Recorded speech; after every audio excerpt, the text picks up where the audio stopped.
Let's go already! Godslayer is amazing for this build and the damage it adds to bosses. Evoluting is a great armor choice for the maximum life, total armor, as well as more resistance, but I might play with that. Gloves of the Illuminator are essential for the build. I mean, would you just look at them? 2 bows will for the unstoppable, but if you want you could change these for a legendary and another aspect. Su's Heirloom for the insane crit strike damage as well as movement speed. Don't forget the crit strike chance. Amulet of 3 Curses is amazing for the percentage on intelligence, the max life, crit strike chance and the added crit damage. Added crit resource reduction, but you could play with that. Tall Rashes for the added bonuses and non-physical damage. Circle of Ancient Flame is a killer ring, attack speed, intelligence, but you could swap that for more crit damage. Now for the cream of the crop. What makes this build work is this gem. I was super lucky to find a 4GA Staff of Endless Rage. I am basically a fireball throwing volcano.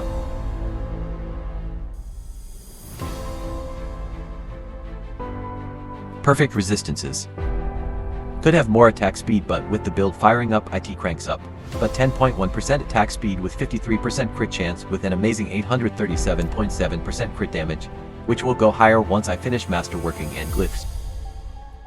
For enchantments we want Ice Blades for reduction and Firebolt for burning our enemies. First you want to go to the right, and grab Elementalist.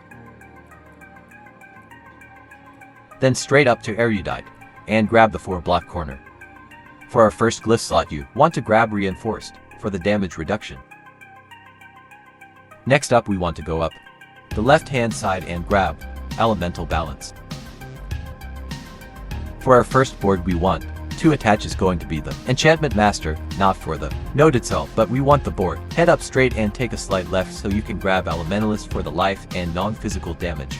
Then you're going to want to head right and drop down for Elemental Balance again. Up to our second glyph, which is Elementalist. To the right then up, and grab Erudite. Next over to our third board, which is Burning Instinct. Going to want to come into this board and head down to the right so you can grab Cinders plus 10% burning damage.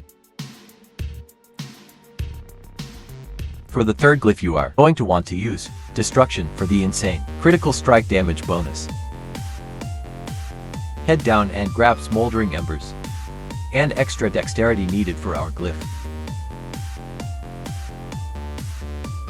Up and over to Kindling, you will want the damage to elites, as well as the plus burning damage.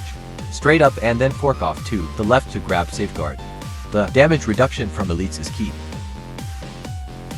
Straight up to our next board, which is the Frigid Fate board. Head up to this point of the board. Section off in a T, you are going to want to grab Weakness. Left and down to grab Guarded. Then we go up and to the right to grab Frigid Fate. The bonus is crucial to the build for more boon. For our fourth glyph, we want to grab Unleash for the added damage as well as the mana regeneration. Down to grab Oppressive. We want the damage reduction as well as the vulnerable damage. Next over to our fifth board, which will be the Searing Heat board. This is a very good node. Head down and over into our glyph slot. We want to take the Exploit glyph for the added damage bonus. Head right and up to grab Combustion on the way up to take the Searing Heat node.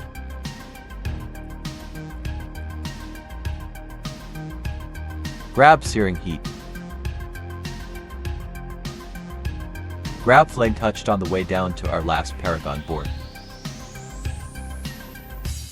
The last board will be the Static Surge board. We want this for the last added bonus stats and nodes for the build. Tactician will be our last glyph choice to finish them off. Again, don't be like me and forget to max your glyphs out at level 20. Lastly, we want to grab Incapacitate.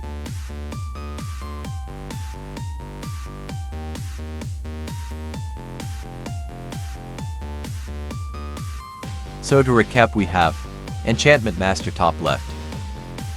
Next, Burning Instinct top right.